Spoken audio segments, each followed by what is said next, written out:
I mean, some of his basic suggestions are about quality and quantity of any natural resource.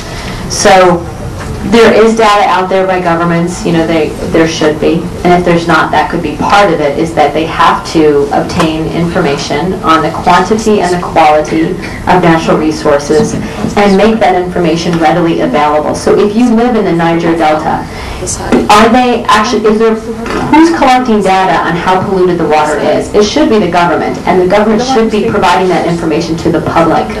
And then the public will know, not only is it polluted, but with what?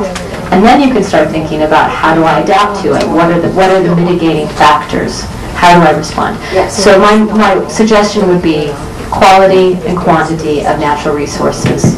Like, for example, I went to a village. I can't drink the water because the chlorine of the water system is so strong. Now, as I said, I would like to complain. To whom I complain, and they don't know where. So this is another example. So what is it about information in your country that you would like, policy-wise or legislative? Information. Right to information.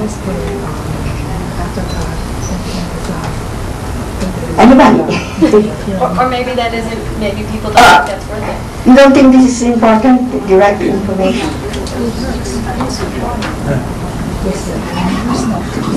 We are higher because in our countries we have the right to information legislation. Legislation? Yes, it is there. So that is why we are keeping quiet. I think we are waiting for those that say in their own countries there's no right to information being, and therefore something needs to be done about it. Okay, so Miss Bhutan, Miss Karma. I know the country, but I don't know Karma.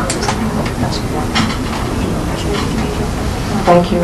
I do agree that while most countries would have the Right to Information Act, the question is as to whether the people are aware that they do have that right to information. It's one thing to have the legislation, it's another thing to tell the people that this is your right and this is the person you can contact when you do have a problem.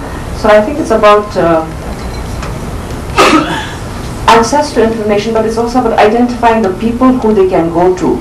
Because I would know very well, okay, I do have a right, but if I have a problem with water, who is the person or who is the organization I need to go to? So it's about trying to disseminate as far as possible to the grassroots in really easy to understand language, because legal language, more often than not, is most well understood by the lawyers. Yeah. Thank you. Sir, if you can speak louder, maybe. In my country, in our country, our constitution made very clear that the right to information is every citizen. As a matter of fact, we've got to find a modern constitution. But our problem is that how to deliver the information, the network of information, that's and how to break the cultural barrier to educate women and then to make those information not accessible only to women but also to men, to understand the importance of women participation in vital areas such as climate change. Yeah. Is that so? My question. Yes.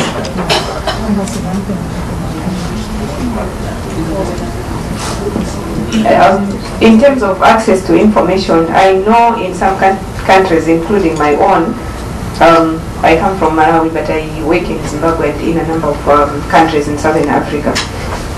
Right to access to information is there, provisions are there. You would even know where to get what information. But as you want to go, for example, information on expenditure on the national budget, you would know it's Minister of Information that would have, Minister of Finance that would have that information.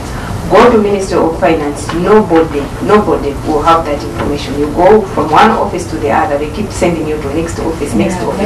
So the provisions in terms of the rights, they are there, and you know exactly where you can get that information, but that information is not available. So I don't know to what extent.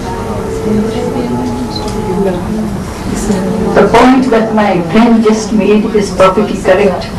But another thing is, when you go for right of information, we want the information immediately and not after delaying, say, 15 days, 10 days, because delayed justice is denied justice. So immediately, they should be time bound to give the information. Anybody else who would like to? Yes. I'm sorry. I think this one. Yeah. Yeah. Go. Maybe for those who are just go on out.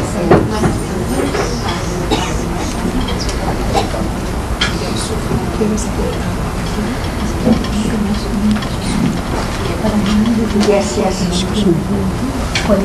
Yes, good morning. I'm Olive Caray of the City Government of Makati.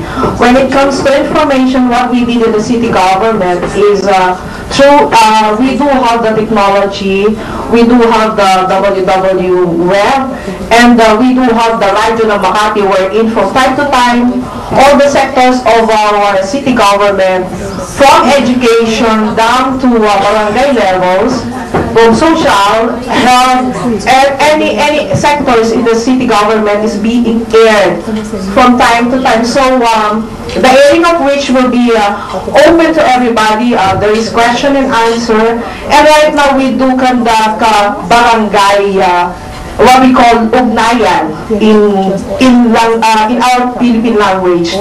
Wherein with the ugnayan, we go down to the grassroots, wherein the city government is talking, and we tell the people, we hear the people, and the people participated in the discussion, and whatever queries and whatever they would like to recommend, they can do so. Okay.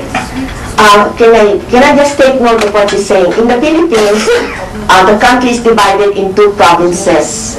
Each province is divided into municipalities. So you have the governor of the province. Each municipality or city within the province has a mayor. And our smallest unit, which is also elected, is what it says barangay or village, also elected officership.